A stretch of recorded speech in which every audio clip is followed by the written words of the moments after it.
Welcome back guys. Here I am going to discuss this question which came in JEE Main 2015 in paper 2 जो B architecture के aspirants ने दिया था। तो JEE main के दो एग्जाम होते हैं, पेपर 1 एंड पेपर 2। दोनों में मैथमेटिक्स का लेवल सेम होता है। इस टाइप का क्वेश्चन पेपर 1 में अभी तक नहीं आया है, तो इस टाइप का क्वेश्चन पेपर 1 में किसी भी टाइम आ सकता है जो इंजीनियरिंग एस्पिरेंट्स देते हैं। तो मैं अब ये क्वेश्चन का डिस्कशन स्टार्ट करता हूँ। If in the binomial expansion of 1 minus x raised to power m multiplied by 1 plus x raised to power n, the coefficient of x and x square are respectively 3 and -4। तो यहाँ पे मुझे coefficients given है x का और x square का इस term में, तो मुझे निकालना है रेशियो m/n। तो चार ऑप्शंस हमको यहाँ पे गिवन है। जनरली इस तरह के जो क्वेश्चंस बनते हैं, जो इजी क्वेश्चंस होते हैं, उसमें एक ही बाइनोमियल टर्म होती है, लेकिन यहाँ पे क्या है, दो बाइनोमियल टर्म्स है। तो मैं यहाँ पे यही कॉन्सेप्ट डिस्कस करूँगा कि अगर दो बाइनोमियल टर्म्स मल्टीप्लीकेशन में है और कोफिशिएंट अगर हमको निकालने भी हैं या कोफिशिएंट हमको गिवन है, तो हम किस तरह से इक्वेशंस बनाते हैं, जो कि एक बहुत ही इंपॉर्टेंट कॉन्सेप्ट है।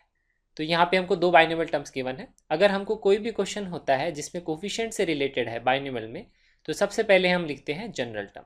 तो जनरल टर्म मैं लिखूंगा using the general term of x plus y raise to power n। उसका ये फॉर्मूला होता है NCR y raise to power r x raise to power n minus r। आप यहाँ नोटिस करेंगे पहले मैंने y raise to power r बोला, क्योंकि मुझे पता है कि बाइनोमियल कोफिशिएंट में जो r आता है वो second term raise to power r आता है और first term raise to power remaining power, that is n minus r। इस तरह से मैं जनरल टर्म ध्यान भी रखता हूँ। तो सिमिलर तरीके से अब इस फॉर्मूले को यूज़ करके मैं इसकी जनरल टर्म लिखूंगा। तो इसकी जनरल टर्म मैं लिखूंगा TR plus 1, that will be MCR। Second term is minus x raise to power r and first term is 1 raise to power m minus r। Similar तरीके से मैं इसकी जनरल टर्म लिखूंगा, दैट विल बी T। इसके लिए मैं r की जगह लिख लूँगा capital R, because they are both different binomials. तो इसके लिए आएगा NCR, second term raise to power R capital R and first term raise to power n minus capital R। तो ये मैंने दोनों की जनरल टर्म्स लिख दी। अब ये जो 1 plus x raise to power n है और 1 plus x raise to power n, इस तरह के जो भी एक्सपेंशंस होते हैं उसमें क्या होता है, देखिए फर्स्ट टर्म में हमेशा 1 है, तो ये 1 का तो कोई रोल ही नहीं है। तो दिस इज बेसिकली 1, तो इसको मैं हटा के यहाँ 1 भी लिख सकता हूँ। तो इसकी जो जनरल टर्म है उसको मैं ऐसे भी लिख सकता हूँ, ये 1 जो था मैंने हटा दिया। तो ये इनकी जनरल टर्म्स है। अब मैं इस क्वेश्चन को आगे सॉल्व करता हूँ। सबसे पहला स्टेप हमको जनरल टर्म ही लिखना होता है। अब नेक्स्ट स्टेप में हमको क्या है, हमको कोफिशिएंट से मतलब है, coefficient of x and coefficient of x square. अब वो हम कैसे निकालते हैं, तो यहाँ पे अब वो इंपॉर्टेंट कॉन्सेप्ट स्टार्ट होता है। तो क्वेश्चन में हमको दो टर्म्स गिवन है, एक ये टर्म है और एक टर्म है 1 plus x raise to power n, और वो दोनों टर्म्स हो रही हैं मल्टीप्लाई। तो सबसे पहले मैं डिस्कस करता हूँ कि इसमें कोफिशिएंट ऑफ x कैसे निकालेंगे और कैसे हम उसको इक्वेट करेंगे 3 के। तो x कैसे आएगा, देखिए x लाने के दो तरीके हो सकते हैं। अगर आप नोटिस करेंगे तो यहाँ पे बहुत सारी टर्म्स आएंगी, यहाँ पे बहुत सारी टर्म्स आएंगी। वो सारी टर्म्स को हम मल्टीप्लाई करेंगे तो उसमें हर पावर ऑफ x आएगी, x की पावर 1 भी आएगी, x की पावर 2 भी आएगी। तो x की पावर 1 कब आएगी, जब फर्स्ट टर्म में से अगर मैं वो टर्म लूँ जिसमें से x रेज टू पावर 0 आए, और सेकेंड टर्म ये जो भी बाइनोमियल है इसके एक्सपेंशन में से वो टर्म लूँ जिसमें x रेज टू पावर 1 आए। क्योंकि अगर मैंने इन दोनों टर्म्स को मल्टीप्लाई करूँगा तो x रेज टू पावर क्या आएगा, 1 आएगा, जो मुझे चाहिए। या फिर क्या केस हो सकता है, यह हो सकता है कि मैं फर्स्ट टर्म में से जो फर्स्ट बाइनोमियल एक्सपेंशन है उसमें से वो टर्म लूँ जिसमें x रेज टू पावर 1 आएगा, और सेकेंड बाइनोमियल एक्सपेंशन में से मैं वो टर्म लूँ जिसमें x रेज टू पावर 0 आएगा। क्योंकि अगर मैं उसको मल्टीप्लाई करूँगा तो भी क्या आएगा, x रेज टू पावर 1। तो ऐसे दो टर्म्स बनेंगी, दो केसेस बनेंगे। दोनों केसेस में मैं कोफिशिएंट्स अब निकालूंगा।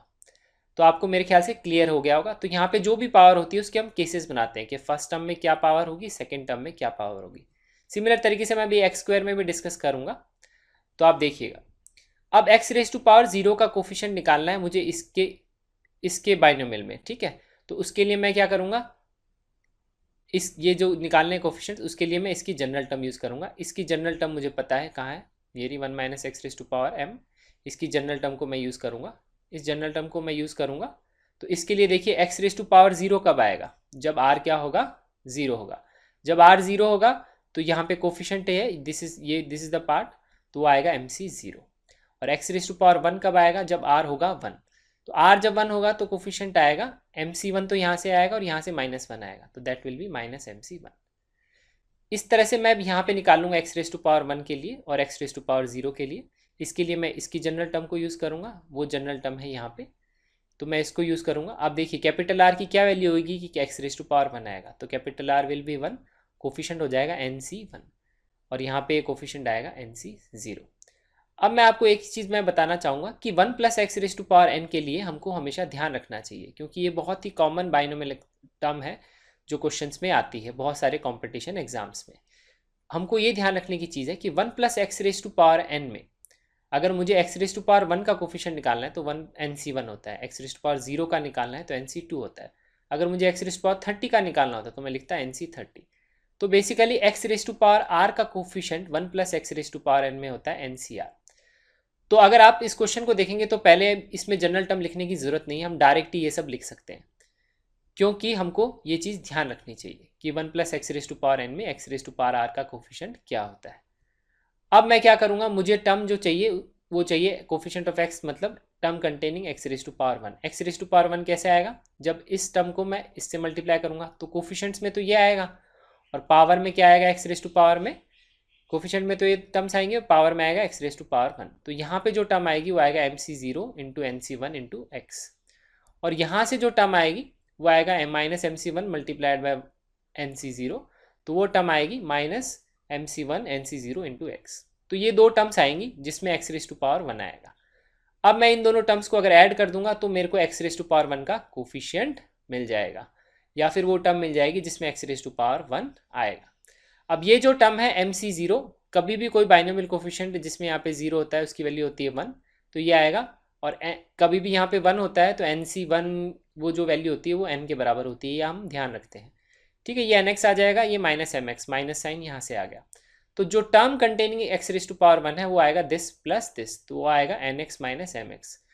तो उसको मैं ऐसे लिख सकता हूँ x कॉमन लेके, x मैंने कॉमन इसलिए लिया क्योंकि this is the coefficient of x, उसको मैं इक्वेट करूंगा 3 के, तो पहली इक्वेशन मैं यहाँ से बना लूंगा n minus m equal to 3। अब मैं सिमिलर तरीके से स्टार्ट करूंगा नेक्स्ट पार्ट में, वो है कोफिशिएंट ऑफ एक्स स्क्वायर, वो हमको गिवन है -4। तो एक्स स्क्वायर अब कैसे आएगा, तो हम वो टर्म्स लेंगे, तो इसमें 3 केसेस बनेंगे। कैसे, देखिए पहला केस बनेगा जब फर्स्ट बाइनोमियल एक्सपेंशन में से मैं लूंगा x की पावर 0 की टर्म और सेकंड बाइनोमियल एक्सपेंशन में से लूंगा एक्स स्क्वायर की टर्म, या फिर मैं फर्स्ट बाइनोमियल एक्सपेंशन में से लूंगा एक्स रेज टू पावर 1 की टर्म और सेकंड बाइनोमियल एक्सपेंशन में लूंगा एक्स रेज टू पावर 1 की टर्म, क्योंकि मल्टीप्लाई करूंगा तो क्या आएगा एक्स स्क्वायर, और यहाँ से या फिर यहाँ से एक्स स्क्वायर लूँ, यहाँ सेकंड टर्म से लूँ एक्स रेज टू पावर 0, क्योंकि उनको भी मल्टीप्लाई करूंगा तो आएगा एक्स स्क्वायर। अब नेक्स्ट स्टेप होगा, फिर मैं क्या करूंगा, इन सब के कोफिशिएंट्स निकाल लूंगा इसकी जनरल टर्म में से, तो इसकी जनरल टर्म ये रही। तो यहाँ पे देखिए इसमें एक्स रेज टू पावर 0 अभी हमने पीछे भी निकाला था, वो आएगा MC0, सिंपली इस वैल्यूज पुट कर दूंगा। 1 कब आएगा, माइनस MC1 जैसे हमने पीछे निकाला, और 2 आएगा MC2, क्योंकि -1 का स्क्वायर आएगा तो प्लस साइन आ जाएगा, और एक्स स्क्वायर अब यहाँ पे भी हम इन सब का निकालेंगे कोफिशिएंट, तो इसकी जनरल टर्म को यूज़ करेंगे। इसकी जनरल टर्म है ये रही, तो इसमें एक्स रेज टू पावर 2 आएगा जब NC2 होगा, जब मैंने पीछे बताया भी था NCR, तो यहाँ पे NC2, यहाँ पे NC1, यहाँ पे NC0, ये तो हम ध्यान भी रख सकते हैं, इसको हमको ध्यान रखना भी चाहिए। तो अब जो टर्म आएगी जिसमें एक्स स्क्वायर होगा उसमें क्या होगा, this multiplied by this multiplied by this, तो ये तो वैल्यू 1 होगी, और ये आएगा NC2 इंटू एक्स स्क्वायर। फिर यहाँ से जो टर्म आएगी minus MC1 NC1 x square, यहाँ से जो टर्म आएगी वो आएगी MC2 NC0 x square. NC0 कभी भी NC0 MC0 होता है, दैट इज वैल्यू इज 1। तो अब इसमें जो कोफिशिएंट का पार्ट है, इन तीनों टर्म्स को हम ऐड करेंगे तभी हमको मिलेगी एक्स स्क्वायर की टर्म। तो जो कोफिशिएंट का पार्ट है वो जो फ्रंट का पार्ट है वो ये है NC2, this is M, this is N, और MC2। अब ये वैल्यू हमको गिवन है क्वेश्चन में -4, तो इस वैल्यू को मैं इक्वेट कर दूंगा -4 के, तो मैंने यहाँ पे एक इक्वेशन और बना ली। अब बेसिकली जो मेरा क्वेश्चन है कॉन्सेप्ट खत्म हो गया है, अब मेरे को बस इन दोनों इक्वेशन को सॉल्व करना है, क्योंकि 2 ही वेरिएबल हैं N और M, और 2 ही इक्वेशन है। तो पहले मैं NC2 निकालता हूँ, NC2 निकालूंगा मैं NCR के फॉर्मूले को यूज़ करके, सिंपली मैं R की वैल्यू 2 पुट कर दूंगा, और n फैक्टोरियल को फिर मैं लिख लूँगा n(n-1) n-2 फैक्टोरियल, जिससे n-2 फैक्टोरियल कैंसिल आउट हो जाएगा, तो NC2 की वैल्यू आ जाएगी n into n-1/2। This is how we calculate factorials. तो यहाँ पे NC2 की जगह लिख लूँगा n इंटू n-1/2, MC2 की जगह लिख लूँगा m इंटू n-1/2। ठीक है, तो n और m का ही डिफरेंस है। अब मुझे इसको सिंप्लीफाई करना है, तो मैं यहाँ पे लूँगा LCM, तो ये वैल्यू आ जाएगी। अब मैं थोड़ा सा इसको रीअरेंज करूँगा, n square plus m square minus 2mn को एक तरफ लेके आऊँगा और n और m को अलग करके -8। ऐसा मैंने इसलिए किया क्योंकि ये जो टर्म है ये सिंप्लीफाई होकर आएगी n माइनस एम का स्क्वायर। देखिए कंप्लीट स्क्वायर बन रहा है। ये मैंने इसलिए किया क्योंकि मैं यहाँ ये वाली वैल्यू यहाँ से रख सकता हूँ। ये वैल्यू कितनी है 3, तो ये वैल्यू मैं यहाँ पुट कर दूंगा तो आएगा 3 square minus 9 n minus m. तो यहाँ से एक इक्वेशन बन जाएगी n plus m equal to 17 और एक इक्वेशन हमको पता है n minus m equal to 13। तो बेसिकली अब मुझे ये दोनों इक्वेशन सॉल्व कर लूँगा और m की वैल्यू आ जाएगी 7, n की वैल्यू आ जाएगी 10। तो जो मेरा रेशियो आएगा m/n दैट विल कम 7/10। तो हमारा आंसर आ गया D। तो इसमें हमने एक बहुत ही इंपॉर्टेंट कॉन्सेप्ट सीखा, जब दो बाइनोमियल टर्म्स को मल्टीप्लाई करते हैं तो हम कभी भी किसी का कोफिशिएंट हम कैसे निकालते हैं। स्टार्ट जनरल टर्म से करते हैं, फिर हम r की वो वैल्यूज़ लेते हैं कि हमको x बनाना है, x स्क्वायर बनाना है, तो हम x रेज टू पावर को डिवाइड करते हैं। ये देखते हैं कि यहाँ से कौन सी टर्म लें, यहाँ से कौन सी टर्म लें, उसी के हिसाब से कॉन्सेप्ट बेस्ड है। x रेज टू पावर 1 आता है, x raise to power 1, x raise to power 0, इस तरह से हम डिवाइड करके निकालते हैं। So this concludes the solution of this question and thanks for watching this video.